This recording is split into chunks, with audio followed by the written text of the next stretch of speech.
안녕하세요. 세계사 두 번째 시간 시작하도록 하겠습니다. 오늘도 저번 시간과 마찬가지로 역사란 무엇인가 라는 주제를 가지고 파워포인트로 한번 같이 공부해 보도록 하겠습니다. 지난 시간에는 오리엔테이션 시간이라 자세한 세계사의 내용은 하진 않았고 우리가 세계사 수업은 이렇게 진행을 할 것이며 그 다음에 세계사는 이런 과목이다 라는 것까지만 했고 마지막 부분에 역사학에 대한 역사가들에 대해서 한 3명 정도 배웠죠.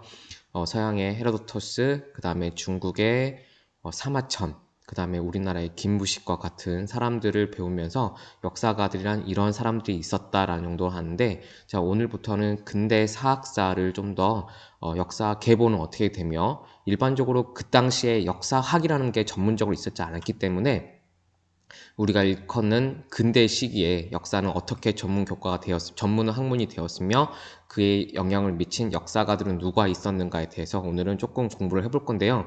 교과서에도 언급되어 있는 내용이지만은 뒤죽박죽 섞여 있는 부분이 많아서 우리가 이번 시간에 파워포인트를 통해서 조금 체계적으로 정리를 했으면 합니다. 여러분들 수업은 우리가 지금 영상으로 보고 있지만 50분 수업이 우선 원칙이에요. 그래서 선생님이 아마 올리는 파워포인트와 관련된 내용은 20분 내지 30분 정도밖에 안 될 것 같아요. 그럼 나머지 시간은 노는 시간이 아니고 여러분들 제가 내준 과제를 수행하는 시간이기 때문에 그 당시에 그 수업을 듣고 나서 곧바로 과제 학습란에 올려주시면 감사하겠습니다. 오늘은 지난 시간에 배운 역사가들을 이어서 아까 말씀드린 바와 같이 근대사학사에 대해서 볼 거예요. 그래서 근대사학사는 사실 어렵습니다. 선생님도 이거를 대학교 전공에서 배웠고 역사가들의 계보들에 대해서 약간 철학적인 개념들이 되게 많이 나올 텐데 우리가 이거를 자세히 배우는 건 아니고요. 이러한 개념이 있고 현재에는 이러한 흐름에 있다. 이 정도까지만 아시면 될 것 같다라는 거, 이걸 제가 오늘은 언급해서 설명을 해드리려고 하겠습니다. 일반적으로 우리가 근대 하면은 이제 근대성 이제 이런 말 되게 자주 할 거예요. 선생님이 근대에 대해서 먼저 수업을 한 뒤에 우리가 교과서에 있는 내용 차례대로 이제 나갈 건데 모더니즘이라 하는 이 근대성은 현재에 들어서는 조금 탈피하고자 하는 의도가 있습니다. 그래서 우리가 영어로 pre라고 해서 전근대 프리모더니즘이겠죠. 그 다음에 현재 21세기 사조에서는 20세기 후반 되면 이미 이런 사조가 들어오기 시작하는데 포스트라는 탈피하자라는 뜻이겠죠. 그래서 포스트 모더니즘과 함께 현재는 21세기 4차 산업혁명이 이게 다가오는 이 시대에서는 어떠한 또 새로운 사조가 등장할지 모르겠지만 현재 우리는 그러한 시점에 있다. 그래서 모더니즘과 포스트 모더니즘 이 사이의 흐름에 대해서 역사학이라는 주제를 가지고 보도록 하겠습니다. 잠시만요. 넘겨볼게요. 이거는 선생님이 그냥 사진 자료를 하나 올린 건데 밀로의 비너스상이라는 이 르네상스 시대의 작품은 아니고요.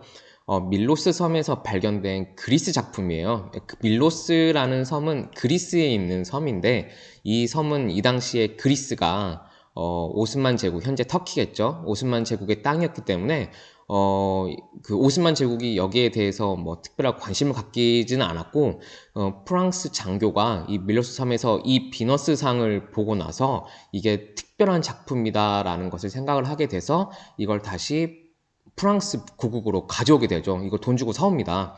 그리고 현재는 엄청난 이 걸작이라고 평가받는 이러한 작품이 있고 루브르 박물관 가면은 이 작품을 볼 수가 있습니다. 프랑스 루브르 박물관 세계 3대 박물관 중 하나죠.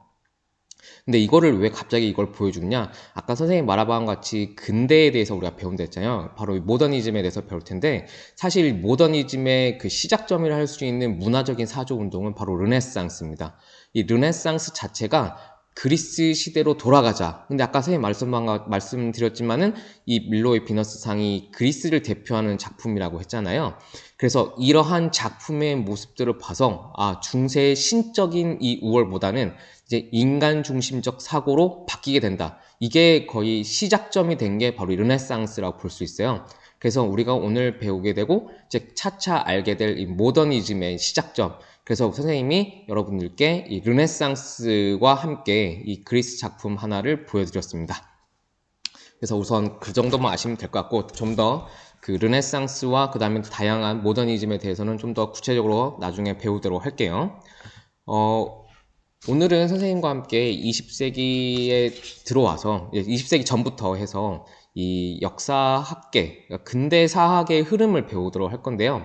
조금 어려울 수는 있겠지만은 선생님이 내용을 깊게 하지 않고 그냥 개념적인 정리만 할 것이기 때문에 여러분들이 너무 부담스러워하지 말고 그냥 이런 게 있고 이런 학자가 있었구나 라는 정도만 알고 있으면 될 것 같습니다. 일단은 선생님이 이 흐름을 보기 위해서 추천하는 역사책인데 여러분들이 보기엔 조금 너무 어려워요. 근데 관심 있으면 한번 좀 그냥 발췌독 정도는 해볼 만하다라는 거. 이게 바로 20세기 사학사라는 책인데요. 이름이 조지 이거스라는 학자가 이제 쓴 건데 여기에 이제 그 20세기 모더니즘, 근대 역사학 이후에 어떻게 역사학이 현재 포스트 모더니즘, 아까 처음에 얘기했잖아요. 어떻게 사학계가 이루어지는가에 대해서 우리가 이제 정리를 할 건데요. 이걸 아주 간단하게 정리를 해보자면 크게 선생님은 이제 네 가지로 한번 줄여서 이제 설명을 하겠습니다. 첫 번째는 고전주의 역사학이 있을 거고요. 그 다음에 이 고전주의 역사학은 이제 시작점이라 할 수 있겠죠. 이제 역사학이라는 게 본격적으로 등장하는 시기라 볼 수 있습니다. 기존에는 뭐 우리가 알고 있는 김부식이라는 사람 뭐 너무나 유명한 역사가겠지만 이 김부식이라는 사람이 역사학만 했던 건 아니거든요. 정연적인 정치가이죠. 관료였습니다. 예. 그런데 불구하고 이 사람이 남긴 게 삼국사기를 이제 편찬하는데 주 인물이었고, 그래서 우리가 김부식을 역사학자라고 보는데, 이제 전문적으로 역사학만 공부하는 사람들은 20세기 이전에 조금 등장하기 시작했다. 그래서 그거를 우리가 고전주의 역사학이라고 하더라. 뭐 이 정도까지만 알면 될 것 같아요. 그래서 고전주의 역사학이 있을 것이고, 이 고전주의 역사학에 대해서 이제 비판하는 사람들이 등장한다라는 거죠. 그래서 이 고전주의 역사학을 누가 비판을 하는가? 여기 이제 우리가 조금 배웠던 어떤 인물이 또 등장하기도 해요. 한번 비교해 보도록 하고요. 세 번째로는 이 고전주의 역사학에 대해서 좀 반발 심리로 이제 등장하게 된 거겠죠. 이제 사회경제사학이라는 게 등장하게 됩니다. 그래서 사회경제사학을 선생님은 이제 여러 가지 통칭하는 사람들이 한두 명이 아니기 때문에 뭐 하나를 묶을 수는 없겠지만은 그냥 묶어서 사회경제사학이라고 묶었고요. 사회경제사학의 중에서 뭐 이제 프랑스, 미국, 영국 등지에서 있었기 때문에 독일도 마찬가지고 그 가운데 프랑스의 아나락파라는 게 있습니다. 이제 이 아나락파를 중심으로 해서 한번 설명을 해보고요. 현재는 우리가 이제 20세기 후반이죠. 현재는 21세기지만은 아까 얘기했진 현재는 포스트 모더니즘에 있다라는 거죠. 그래서 포스트 모더니즘은 역사학에서 어떠한 영향을 미치는가 이것과 함께 과제학습도 한 가지 언급하도록 하겠습니다. 자, 그러면 이제 선생님과 함께 볼 게 바로 이 고전주의 역사학입니다. 고전주의 역사학. 자, 이 사람은 누구냐? 이 사람은 교과서에도 실려 있는 사람입니다. 네, 레오폴트 폰 랑케라는 사람인데요. 랑케죠. 이 랑케는 역사학의 전문적인 역사학의 그 시조라고 볼 수 있습니다. 이 사람은. 그래서 랑케의 그 역사학 계통을 우리가 묶어서 고전주의 역사학이라고요. 되게 클래식한 거죠. 네, 그래서 이 고전주의 역사학의 이 랑케는 어떠한 것을 얘기를 했느냐? 이 고전주의 역사학 특징을 보면은 바로 이걸 기억하셔야 돼요. 바로 사실로서의 역사다. 그러니까 쉽게 말하면 이 두 가지가 있거든요. 사실로서의 역사냐, 기록으로서의 역사냐. 그러니까 지금 나온 게 사실로 역사니까 이 사람은 사실로의 역사가 무엇인지만 알면 되는 거고 우리가 그 다음에 배울 비판하는 사람들은 아니다. 기록이 중요하다라는 점에서 기록으로서의 역사라고 하면 되겠죠. 그래서 사실로서의 역사와 다음에 등장할 이제 고전주의 역사학을 비판하는 사람들은 기록으로서의 역사다라는 점을 하나 체크하면 되겠습니다. 그러면 이게 무슨 뜻이냐라고 했을 때 사실이 중요하다는 겁니다. 역사학이 무엇이냐라고 얘기하면 랑케는 딴 거 필요 없다. 과거에 있었던 일 그대로 쓰는 것이 역사다라고 한 거죠. 사실 있는 거 그대로 하는 거죠. 그래서 그 사실은 어떤 거냐? 진짜 객관적으로 봐야 되는 겁니다. 이 진리처럼. 그러니까 내가 어저께 잠을 잤다. 이건 바뀌지 않는 것이죠. 이게 역사다라는 거죠. 그래서 그걸 적어야 한다라는 겁니다. 실증주의. 그러니까 실제로 있었던 것을 증명할 수 있어야 되고 객관적이어야 된다는 것이 바로 이 고전주의 역사, 이 랑케가 했던 말이에요. 사실로서의 역사. 그래서 진짜 존재 가능한 것만 써야 되고 사실 있는 그대로 써야 된다는 거. 제가 자꾸 사실적인 것만 얘기를 하고 있죠. 그래서 이 사람들이 대체 무엇을 연구를 하느냐. 이건 이제 우리가 일반적으로 알고 있는 거예요. 그러면 진짜 역사학에서 중요한 건 뭘 대체 연구를 해야 되느냐? 바로 왕들. 이 당시의 역사에 중요한 것은 바로 국왕. 그 다음에 정치가 어떻게 변화하는가. 그 다음에 외교적으로 어떻게 국가가 붙었고 어떻게 화합하는가. 그죠? 그 다음에 역사적 인물 어떤 영웅들, 히어로 같은 사람들, 뭐 나폴레옹 같은 사람들, 어떠한 인물인가. 그 인물들을 연구하는 게 중요하다. 마치 이 얘기가 들어보면은 정치? 그 다음에 외교, 그 다음에 국왕들, 그 다음에 역사적 인물들. 마치 이야기하고 있는 게, 교과서랑 되게 비슷하지 않을까. 이게 되게 재미없는. 그러한 것이 역사학이다. 라고 본 게 바로 고전주의 역사학자, 이 랑케가 했던 말들이에요. 물론 랑케를 따랐던 사람들도 전부 다 고전주의 역사학자의 하나가 될 수 있겠죠. 근데 이런 역사들 보면은, 교과서에 보면 아시겠지만, 왜 재미없느냐? 우리 이야기가 없거든요. 그래서 우리들은 그 당시에 어떻게 살았는가에 대해서는 관심이 하나도 없어요. 이건 큰 문제점입니다. 여하튼간에 이게 나중에 이제 점점 변화하겠지만은, 그래서 우리가 교과서를 비판하는 게 뭐냐면 역사 교과서는 재미가 없다라는 거죠.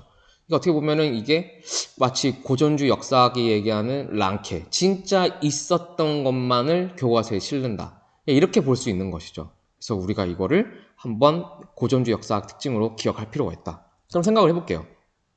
네 번째로 역사가인데요. 그러면 역사가들은 뭘 하느냐?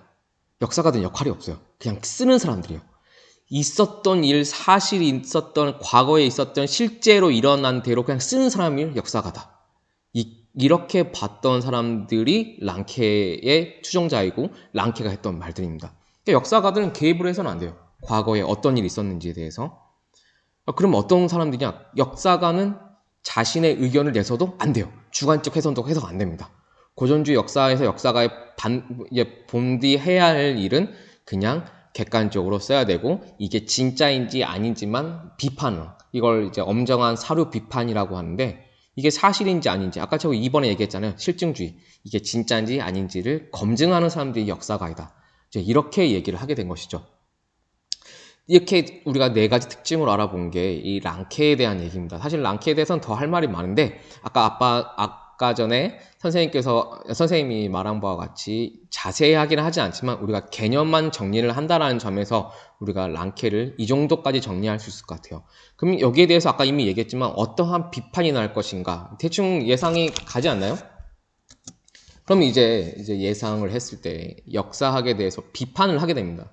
어떻게 역사가는 사실이 있는 그대로 그걸 그냥 쓰는 사람이 역사가의 일이냐. 첫 번째 비판할 수 있겠죠. 그러니까 선생님 아까 말한 것 같이 사실로서의 역사가 무슨 의미가 있느냐라는 사람들이 비판하는 거예요. 그럼 도대체 뭐냐? 역사가들은 기록하는 사람들이다. 역사가들은 자기 나름대로 의견이 있다라고 하는 거죠. 그게 바로 우리가 기록으로서의 역사라고 합니다. 그럼 그렇게 나아갔던 사람들 가운데 한 명을 제시하고자 하면 누구냐면 바로 여기 나와 있는 바로 콜링우드라는 사람이에요. 콜링우드는 이런 점에서 고전주의 역사학을 약간 비판을 했어요. 그래서 이 사람의 의견을 보면 아시겠지만 기록으로서의 역사입니다. 기록한다. 누가 기록하는 거죠?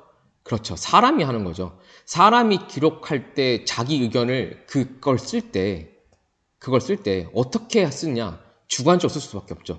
나는 어젯밤에 잠을 잤다. 라게 아니고 나는 어젯밤에 어떻게 잤느냐를 쓸 수 있는 거죠. 잘 잤다? 잘 못 잤다.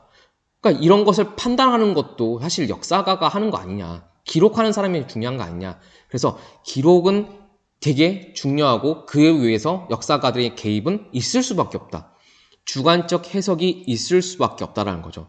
그럼 이 사람들은 어디까지 나가냐면 근데 사실 역사에서 과거에 있었던 일을 쓰는데 어떻게 그대로 쓰느냐. 객관성이 있을 수 있느냐라고 주장하는 사람들이 이 사람들이요. 그대로의 진리는 없다는 거죠. 그러니까 사람이 보는 것, 내가 보는 것과 옆에 있는 사람이 보는 것, 같은 걸 보지만은 다르게 볼 수 있지 않느냐. 예를 들면 이런 거죠. 우리가 정물화를 그림을 그릴 때 보는 거는 똑같은 꽃병인데 그림은 달라지지 않냐. 마찬가지인 것 같아요. 그래서 고전주의 역사학의 비판은 그렇게 시작되는 겁니다. 그래서 역사가는 개입할 수밖에 없고 개입해서 봤을 때 이 사실은 사실이 아니다. 객관적이지 않다. 주관적이다라는 거죠. 그래서 이런 점에서 역사가의 개입과 해석, 그 다음에 그 사람에 대한 그 머릿속에 뭐가 들어있나, 그 사상, 이런 것들을 강조하는 게 바로 콜링우드에 대한 이야기예요. 그래서 이 사람들은 얘기를 하죠. 그러면 역사학습에서 무엇이 중요한가? 사실 있는 대로 그대로 쓰는 게 중요하다? 그러면 아까 말했던 바로 랑케의 고전주의인데요. 콜링우드는 그렇게 얘기 안 했어요. 감정이입. 그 당시로 돌아가서 이순신 장군이 명량해전 앞에 섰을 때 어떠한 느낌이었을까? 감정이입하는 거. 그리고 나서 어떤 마음을 가지고 어떻게 싸웠을까? 상상하는 거. 그 다음에 추론하는 거. 그 다음에 어려운 말이면 추체험은 간접 체험을 생각하면 될 것 같아요. 역사적 인물이 돼가지고 간접 체험하는 추체험. 이런 것들을 강조하는 게 바로 콜링우드와 바로 고전주의 역사학을 비판했던 사람들의 공통된 의견이라 볼 수 있어요. 그러면 우리가 지난 시간에 얘기했던 우리가 E.H. 카라는 사람을 배웠었죠. 그래서 우리가 했던 말이 역사는 무엇인가? 과거와 현재와의 끊임없는 대화. 그러면 E.H. 카는 뭐라 얘기했을까요? 랑케? 아니면 콜링우드? 예, 바로 E.H. 카는 콜링우드의 의견에 더 가깝게 얘기를 하게 됩니다. 아시겠죠? 그래서 끊임없는 대화다. 그 속에는 역사가의 주관적 해석과 우리가 그걸 바탕으로 새롭게 더 해석을 해야 한다라는 의견이 들어가 있는 거죠. 그래서 우리가 고전주의 역사학의 비판까지 정리를 해봤어요. 그럼 우리는 두 가지를 배웠던 겁니다. 지금까지 고전주의 역사와 고전주의 역사학의 비판 이렇게 봤고요. 그 다음에 이제 볼 사람들은 이제 사회경제사학이라는 이쪽 학파예요. 근데 그 가운데 이제 아날학파가 되게 유명한데, 이 사람들은 차례별로 마르크 블로후, 그 다음에 그 옆에 프레냉 브로델, 그 다음에 르루아 라디리, 그 다음에 로제 샤르티에, 이런 사람들이 있습니다. 이런 사람들이 있는데, 뭐 이 사람들은 역사가들이라고 볼 수 있죠. 대표적인 아날학파이자 그 다음에 사회경제사학에 들어가는데, 그럼 이건 언제 등장하냐? 고전주의 역사학 다음에 등장하게 돼요. 그러면 이건 언제냐? 우리가 알고 있는 바로 1900년대입니다. 그럼 20세기 초가 되죠, 벌써. 그럼 1900년대는 현재로 봤을 때 약 100년 전? 이미 그 전부터, 그 다음에 100년도 안 되는 시기부터 이미 등장했던 새로운 역사이고요. 이때 되면은 인류가 이미 많은 사회과학을 발달을 시켜요. 그래서, 우리가 추상적으로 그냥 정치 얘기 이런 거 하지 말고 역사학을 과학화시키자. 예를 들자면 마치 뉴턴의 만유인력 법칙, 마치 법칙을 찾아내듯이 과학에서 어떠한 법칙을, 자연 법칙을 찾아내듯이 아니 사회과학을 봤을 때 역사도 사회과학이지 않느냐. 그럼 역사에서 인간의 행동을 찾아보고 인간의 행동 하나하나를 누적적으로 찾아보면은 어떠한 보편적 법칙이 보이지 않을까라는 의문을 가지고 이제 접근한 분들이 이 사회경제 사학자들이에요. 그 가운데 너무나 많아요. 아까 얘기했지만 미국, 영국, 프랑스, 독일 등등이 있거든요. 근데 이 가운데 우리는 이제 뭐 신사학파, 사회과학사 또는 사회사 또는 두루두루 전체를 본다 해서 전체사, 그 다음에 사회문화사 등등이 되게 많은데 이제 우리는 이러한 사람들 가운데 프랑스 개념이 있는 이 아날학파를 본다는 거죠.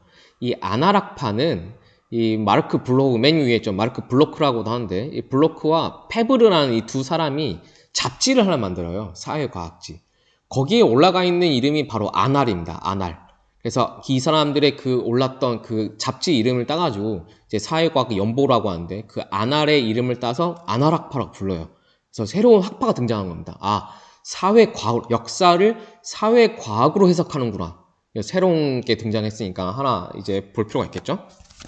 그래서 우리가 이제 여러 가지가 있을 텐데 바로 볼게요. 사회경제사학 이 아날학파는 어떠한 특징이 있는가? 아까 얘기했지만 과학적으로 연구해야 됩니다. 단순하게 문서 보고 따지는 게 아니고요. 사회과학적으로 어떤가? 그래서 주로 숫자가 많이 나와요. 과학적으로 증명을 해야 하기 때문에. 그래서 계량적 수치라는 것은 그냥 통계 자료를 내는 거죠. 수학이 많이 등장을 합니다. 이 당시에. 그러면 역사는 어떻게 수학으로 등장하냐? 이런 거죠. 예를 들자면 이런 거예요. 몇 년도 어디 프랑스 파리에 인구가 총 몇 명이었냐? 그다음 그때 농촌을 봤을 때 가축은 뭐가 있었고 그 마리수가 몇 마리였느냐. 이런 걸 다 보는 겁니다. 그걸 통해서 이 당시의 농촌 사회는 무엇이었을까? 이걸 보는 거예요. 시간은 중요하지 않아요. 1861년을 본다. 예를 들자면 이런 게 아니에요. 한 몇천 년, 천년, 몇백 년에서 천년을 보는 경우도 있거든요. 그 누적된 데이터를 통해서 하나의 일반적인 역사의 일반화를 시키는 거죠. 그래서 이 아나락파의 그 내용을 보면 상당히 내용 연구 대상이 되게 방대합니다. 그리고 개별적인 걸 보진 않아요. 그 다음에 사회 구조를 밝히는 거. 그러니까 어떠한 사람이 무엇인가가 아니고 구조를 밝히는, 전체를 많이 봐요. 그래서 종합적인 역사 이해를 보고, 그래서 연구 대상도 바뀌는 거죠. 국왕이라든지 정치 세력이라든지 아까 얘기했던 고전주의 역사학에 대한 대상자가 아닌 거예요. 그래서 이걸 탈피하고 뭘 연구하냐? 아까 이미 얘기했지만 인구라든지 그 당시의 가족 구성이라든지 사회 전체는 어떤 모습이었는지, 그 다음에 심지어 뭐까지 보냐면 사람의 마음도 봐요. 이 당시에 유럽 사람들은 죽음에 대해서 어떠한 태도를 갖는가, 뭐 이런 걸 봐요. 사람의 마음을 보기도 합니다. 심성사라고 하는데, 그래서 이 사람들은 어떻게 1000년간 장기 지속적인 것을 보고요. 그 다음에 공포와 죽음에 대한 태도도 확인한다라는 거. 이게 아나락파의 되게 큰 특징이라고 볼 수 있을 것 같아요. 그래서 우리가 사회경제사학 아나락파에 대해서 조금 하긴 했는데 특징에 대해서 이제 봤고, 우리가 선생님이 예를 들자면 이런 책들이 있어요. 한번 이런 책들을 뭐 정독을 한다기보다는 발췌독으로 해서라도 한번 읽어보시면 아나락파의 연구 특징은 이렇구나라는 게, 책을 두 가지 설명 좀 소개를 해줬는데, 하나는 자크르 고프라는 사람이 있습니다. 이 사람도 아나락파의 일종이고요. 연옥의 탄생이라는 책을 썼어요. 역사책입니다. 예. 한번 읽어볼 필요가 있고, 그 다음에 마르크 블로크의 봉건사회관인데, 선생님은 이게 책 한 권이 아니고 두 권이거든요. 사회에 1이 있고 2가 있는데 한 권당 690페이지? 엄청난 방대한 내용이죠. 읽다가 선생님도 포기했는데, 그 가운데 조금 선생님 소개하자면은 그 연옥의 탄생이라는 거, 이 아나락파가 어떻게, 이 고프라는 사람이 어떻게 접근을 했는가, 이 연옥이라는 게 조금만 설명하자면, 이게 사실은 연옥이라는 개념이 이거예요. 천국과 기독교에서, 가톨릭에서 말하는 천국과 지옥 사이에 있는 제3지대입니다. 여기에 대기하고 있는 거예요. 그럼 이게 왜 탄생하게 되었는가를 보기 위해서 어떻게 연구하냐? 4세기부터 14세기 동안 약 1000년간을 연구를 합니다. 이 사람이. 그래서 이게 왜 탄생했는가에 대해서. 그래서 이 탄생을 위해서 뭘까지 하냐면 기독교에 있는 신학을 보기도 하고요. 그다음에 민중 설화, 그러니까 민간에 떠는 전래동화 같은 거 다 끌어다가 연구를 하기 시작하는 거죠. 그래서 이런 식으로 보기 때문에 자연스럽게 사람 한 명을 보는 게 절대 아니겠죠. 이렇게 되면은. 그래서 당시에 떠돌아다니는 민중에 대한 사람들, 어쩔 수 없이 전래동화를 봐야 되니까, 전래 이야기를 봐야 되니까, 설화를 봐야 되기 때문에 이런 것들을 등장할 수밖에 없지 않느냐, 이렇게 연구하는 게 아나락파에 대한 얘기다 라는 거. 그래서 두 가지 사례를 해서 선생님이 연옥의 탄생과 그 다음에 봉건사회 1, 마르크 블로크 작품까지 선생님이 정리를 해봤습니다. 일단 우리가 지금 내용이 되게 많은데 선생님이 세 가지 정리했습니다. 고전주의, 그 다음에 고전주의를 비판한 사람들, 그 다음에 아나락파. 내용을 보시면 아시겠지만 되게 내용이 방대해지죠. 그래서 우선은 한번 시간상 여기까지 한번 끊고요. 다시 이어서 아나락파와 이어서 계속 수업을 한번 해볼게요. 이게 용량 때문에 조금 한번 끊어야 되세요. 그래서 우리는 아나락파까지 내용을 정리를 한 겁니다.